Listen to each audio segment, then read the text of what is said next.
Hello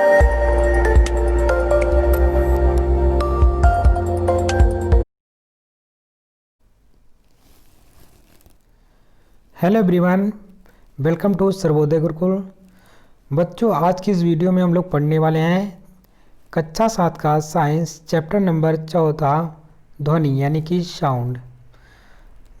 इस chapter के हम लोग महत्वपूर्ण अभ्यास प्रश्न को यहाँ पे देखेंगे और इससे रिलेटेड जो आपके एग्ज़ाम में प्रश्न पूछे जाते हैं उसको हम यहाँ पे डिस्कस करने वाले हैं। पहला प्रश्न यहाँ पे दे रखा है, सही विकल्प का चयन कीजिए। निम्नलिखित में किसे ध्वनि का तारतम्य अधिकतम होता है? पूछा गया है किसमें ध्वनि का तारतम्य सबसे अधिकतम होता है। पहला है शेर की दहाड़ में, दूसरा है नदी का कलकल में, तीसरा है मेघ गर्जना में, जबकि चौथा है मच्छरों की भिनभिनाहट में। तो तारतम्य की बात करता है तो तारतम्य सबसे अधिक किसमें होता है? आपको मालूम है जो मच्छरों की भिनभिनाहट होती है उसमें सबसे अधिक होता है। तो आप देखते होंगे अक्सर जब सोते हैं तो एक भी मच्छर आपके पास भिनभिनाता है तो आपको नींद नहीं आती है।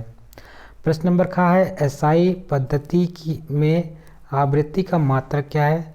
जो हमारा एसआई पद्धति है उसमें आवृत्ति का मात्रक क्या होता है? वेरी इंपॉर्टेंट क्वेश्चन है, इसको हम बोलते हैं एचजेट यानी कि हर्ट्ज।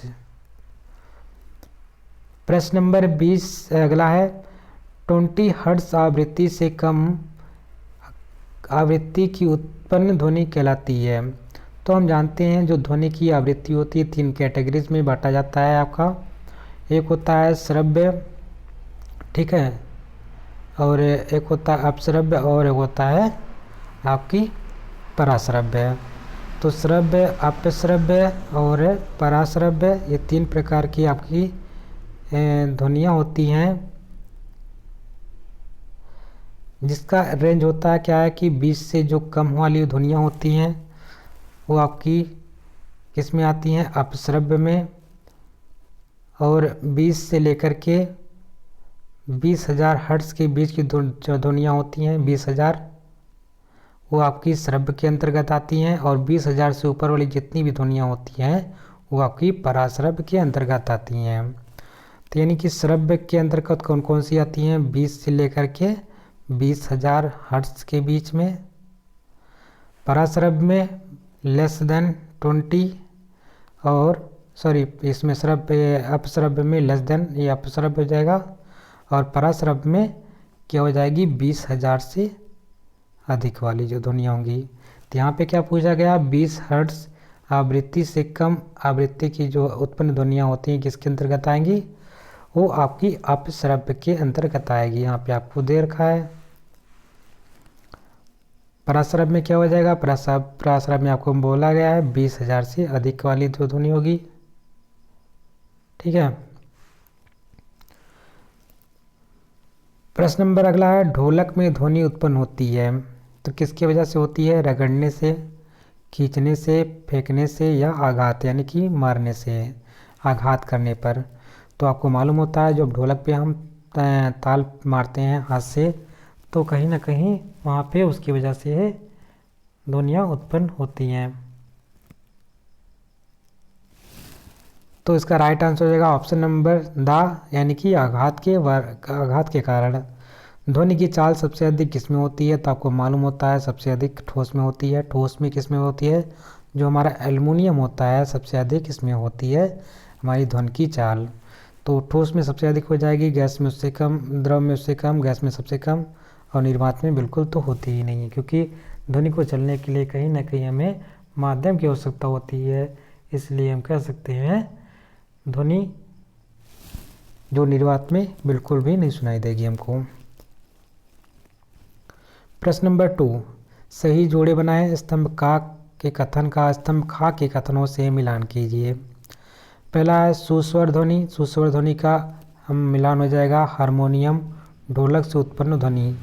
श्रव्य ध्वनियाँ कौन सी होंगी? जो मनुष्य द्वारा सुनी जा सकने वाली ध्वनि को हम श्रव्य ध्वनि कहते हैं। अपश्रव्य ध्वनि क्या होती हैं? अपश्रव्य ध्वनियाँ वे ध्वनियाँ होती हैं जो भूकंप से उत्पन्न होती हैं, जो बहुत ही कम होती हैं, जिसको हम लोग जिससे कि इसको हाथी, डॉल्फिन और आपके जो कुत्ते होते हैं, बिल्ली होती है वो सुन पाती हैं। बांसुरी से उत्पन्न ध्वनि कौन सी होती है? बांसुरी ध्वनि हम फूंक मारकर उत्पन्न करते हैं। प्रश्न नंबर 3 है, निम्नलिखित कथनों में सही कथन के सामने सही तथा गलत कथन के सामने गलत का निशान लगाएं। प्रश्न नंबर का दे रखा है, ध्वनि का वेग प्रकाश के वेग से अधिक होता है। बिल्कुल गलत है। जो ध्वनि का वेग होता है हमेशा प्रकाश के वेग से अधिक नहीं होता है, क्योंकि सबसे पहले अगर कोई बिजली चमकती है तो हम देखते हैं जब भी बिजली टकराती है तो सबसे पहले हमें प्रकाश दिखाई देता है, यानी प्रकाश का चाल अधिक होगा। उसके बाद हमको कुछ देर बाद गड़गड़ाहट की आवाज़ सुनाई देती है कि हाँ बिजली तड़क रही है। तो ये बात बिल्कुल गलत हो जाएगी। उच्च तारत्व वाली ध्वनि की आवृत्ति अधिक होती है। बिल्कुल सही है। जैसे कि आपने देखा मच्छर का भिनभिनाहा भिनभिनाहा भिनभिनाहा वो क्या है, उच्च तारत्व के अंतर्गत आएगी। एक हर्ट्ज का अर्थ एक कंपन प्रति सेकंड होता है। बिल्कुल सही है। बीड़ा में कर्कश ध्वनि उत्पन्न होती है। एकदम बिल्कुल गलत है। बीड़ा में एकदम मधुर ध्वनि उत्पन्न होती है। ताप बदलने से ध्वनि की चाल बदल जाती है। बिल्कुल सही है। अगर ताप हमारा टेम्परेचर घटता बढ़ता है तो हमारी ध्वनि भी कहीं ना कहीं घटेगी और बढ़ेगी। प्रश्न नंबर 4 है, दिए गए निम्नलिखित शब्दों की सहायता से रिक्त स्थानों की पूर्ति कीजिए। प्रश्न नंबर का है, कंपन करती हुई वस्तु का अधिकतम विस्थापन क्या कहलाता है? आपका आयाम कहलाता है। यानी कि कोई वस्तु अगर कंपन कर रही है, मान लीजिए एक यहाँ पे दोलन है, यहाँ पे एक हमने क्या बांध दिया, कोई गेंद बांध दी और उसको क्या कर दिया, खींच के छोड़ दिया, तो यहाँ से ये फिर जाएगी, ये पुनः यानी कि ये चक्कर करेगी। तो ये मैक्सिमम जो आपका एक स्थान से यानी कि अपने सेंटर से मैक्सिमम जो दूरी होगी उसको हम बोलते क्या है, अधिकतम जो विस्थापन होगा हमारा क्या कहलाता है, आयाम कहलाता है। ध्वनि संचरण के लिए माध्यम की आवश्यकता होती है। वेरी इंपॉर्टेंट क्वेश्चन है। जो हमारा ध्वनि संचरण यानी ध्वनि की एक स्थान से दूसरे स्थान पहुंचने की जो क्रिया होती है उसमें कहीं ना कहीं हमें माध्यम की आवश्यकता होती है। पर हमें अगर पूछा था प्रकाश को चलने के लिए क्या माध्यम की आवश्यकता होती है, तो हम कहेंगे बिल्कुल नहीं, क्योंकि जो सूर्य का प्रकाश है वो निर्वात से होकर के आता है। लेकिन अगर हमें बोला जाएगा कि चंद्रमा पर कोई अगर हमें बम फोड़ा है या पृथ्वी बम फोड़ा है तो चंद्रमा पर कितने दिन बाद सुनाई देगा, तो कभी भी सुनाई नहीं देगा। क्योंकि हम क्यों नहीं सुनाई देगा, रीज़न क्या है, क्योंकि निर्वात में प्रकाश की जो ध्वनि की चाल नहीं होती है। तो जहाँ पे निर्वात होगा वहाँ पे ध्वनि आगे बढ़ेगी नहीं, क्योंकि उसको चलने के लिए किसी न किसी मीडियम की आवश्यकता होती है। ध्वनि की अगला प्रश्न है, कंपन करने वाली वस्तु द्वारा एक कंपन में लगे समय को उसका आवर्तकाल कहते हैं। तो ये भी सही है बिल्कुल। मान लीजिए कोई कंपन कर रही है और एक कंपन पूरा कंप्लीट किया यहाँ से यहाँ तक की दूरी, यहाँ से यहाँ तक की जो दूरी कहलाती है क्या है, लैम्डा। इसको हम बोलते हैं आवर्तकाल। ध्वनि की चाल गैस में न्यूनतम होती है। बिल्कुल सही है।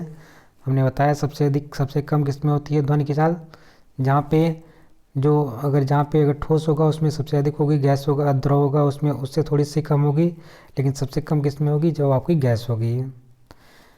किसी माध्यम में निश्चित ताप पर ध्वनि की चाल परिवर्तित होती है। किसी भी माध्यम के अगर हम निश्चित ताप में की बात करते हैं तो जो ध्वनि की चाल होती है वो कैसी होती है, परिवर्तित होती है। प्रश्न नंबर 5, निम्नलिखित प्रश्नों के उत्तर दीजिए, प्रतिध्वनि को परिभाषित कीजिए। तो उत्तर में लिखेंगे, किसी पहाड़ी के पास किसी बड़े हॉल में चिल्लाने पर वही ध्वनि दोबारा सुनाई देती है, इसे ही प्रतिध्वनि या इको यानी कि गूंज कहा जाता है। यह ध्वनि परावर्तन के कारण होती है। प्रश्न नंबर का है, तारत्व की परिभाषा लिखिए। मोटी तथा पतली ध्वनि के कारण का अंतर स्पष्ट कीजिए। तो मोटी ध्वनि और पतली ध्वनि किसके कारण होती है उसको भी यहाँ पे बताना है। उत्तर में लिखेंगे, तारत्व ध्वनि का वह गुण है जिसके द्वारा हम मोटी या पतली ध्वनि में अंतर कर पाते हैं। उच्च तारत्व वाली ध्वनि की आवृत्ति उच्च तथा निम्न तारत्व वाली ध्वनि की आवृत्ति निम्न होती है।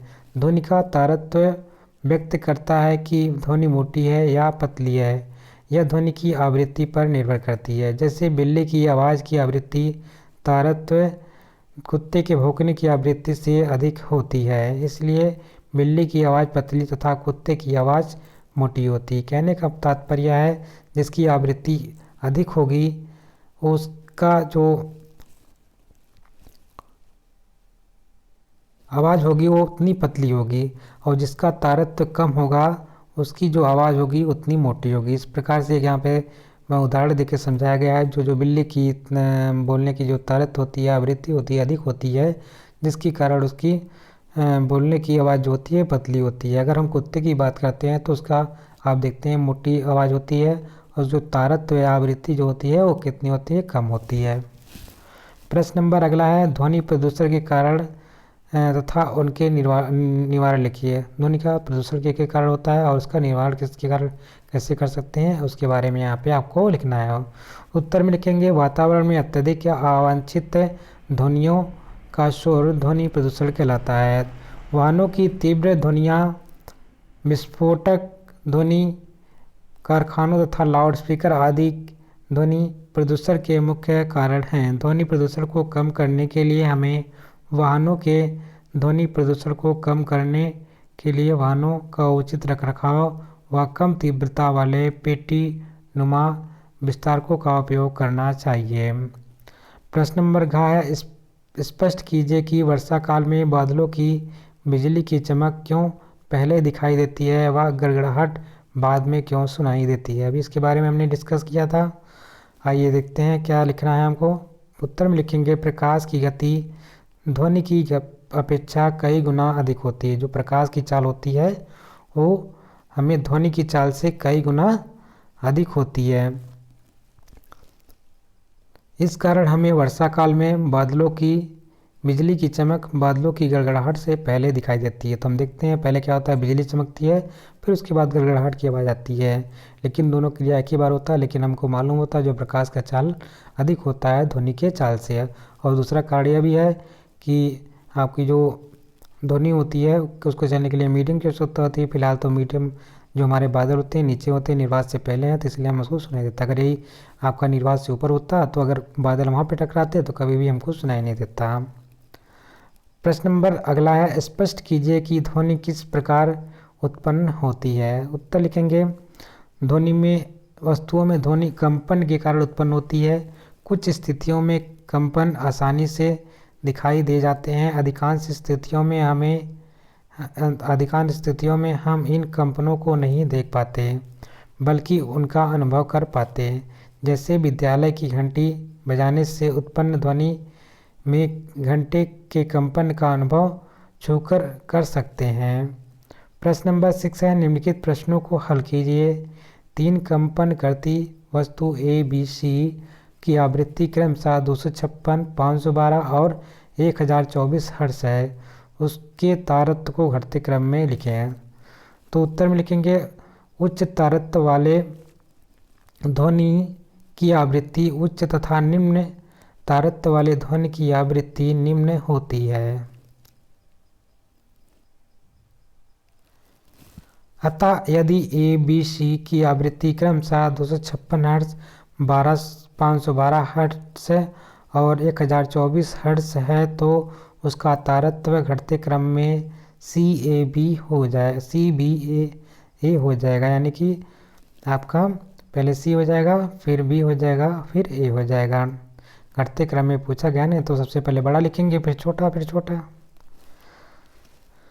2 व्यक्ति ए तथा बी एक ऊंची इमारत के सामने ध्वनि उत्पन्न करते हैं तथा दोनों क्रमशः एक परावर्तक तथा 10 परावर्तक के पश्चात ध्वनि को सुनते हैं तो इसमें कौन सी ध्वनि प्रतिध्वनि तथा कौन सी ध्वनि गूंज होगी। यहाँ पे गूंज लिख लीजिएगा, गूंज लिखा हुआ है।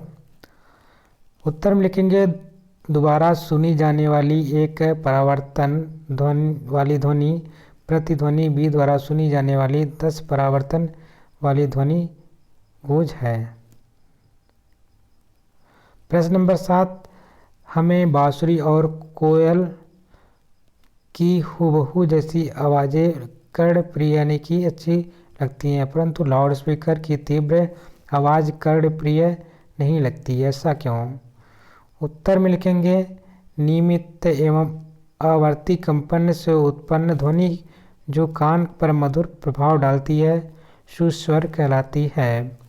कोयल की कूक इसी प्रकार की ध्वनि है जो हमें कर्णप्रिय लगती है, परंतु लाउडस्पीकर के तेज बजने से अनियमित एवं अनावर्ती कंपनों से कर्कश ध्वनि उत्पन्न होती है। इस कारण यह हमें कर्णप्रिय नहीं लगती है।